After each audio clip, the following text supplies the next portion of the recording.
কুকুর বা বিড়াল কামড়ানোর পর শুধু রেবিস ভ্যাকসিন নিলেই হবে? অনেক ক্ষেত্রে জীবন বাঁচাতে লাগে আরও একটি জরুরি ইনজেকশন।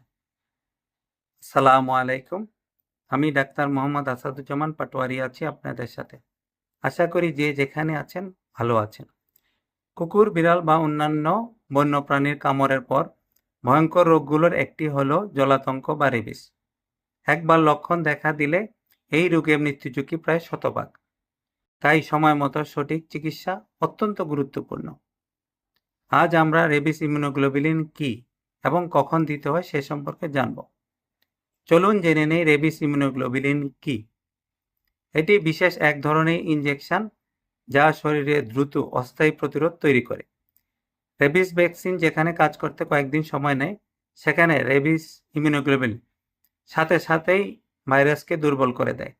তাই একে তাৎক্ষণিক সুরক্ষাও বলা হয়ে থাকে। এবার আমরা জানব কখন এই ইমিউনোগ্লোবুলিন নিতে হয়। বিশ্ব স্বাস্থ্য সংস্থার মতে কামড়ের পর চামড়া থেকে রক্তপাত হলে বা ক্ষতস্থান গভীর হলে অথবা ঝুঁকিপূর্ণ স্থান যেমন মাথা, মুখমণ্ডল, ঘাড় এবং হাতে কামড়ালে এই ইমিউনোগ্লোবুলিন নিতে হয়। চলুন জেনে নেই শরীরে কোথায় এই ইমিউনোগ্লোবুলিন নিতে হয়। সাধারণত ক্ষতস্থানের আশেপাশে এই ইমিউনোগ্লোবুলিন দেওয়া হয়, কারণ প্রাথমিকভাবে ভাইরাসটি ক্ষতস্থান এবং তার আশেপাশেই থাকে। বেঁচে যাওয়া ইমিউনোগ্লোবুলিন মাংসপেশিতে দেওয়া হয়। এবার আমরা জানব কতদিন পর্যন্ত এই ইমিউনোগ্লোবুলিন নেওয়া যায়। কামড়ানোর পর যত দ্রুত সম্ভব এই ইমিউনোগ্লোবুলিন নিতে হয়।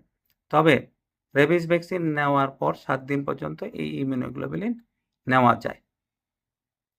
সবচেয়ে গুরুত্বপূর্ণ বিষয় হলো কামড়ানোর পর ক্ষতস্থান 15 মিনিট ধরে কাপড় কাচা সাবান এবং বহমান পানি দিয়ে ভালো করে ধুয়ে ফেলতে হবে। ভিডিওটি ভালো লাগলে কমেন্ট, লাইক, শেয়ার করতে ভুলবেন না।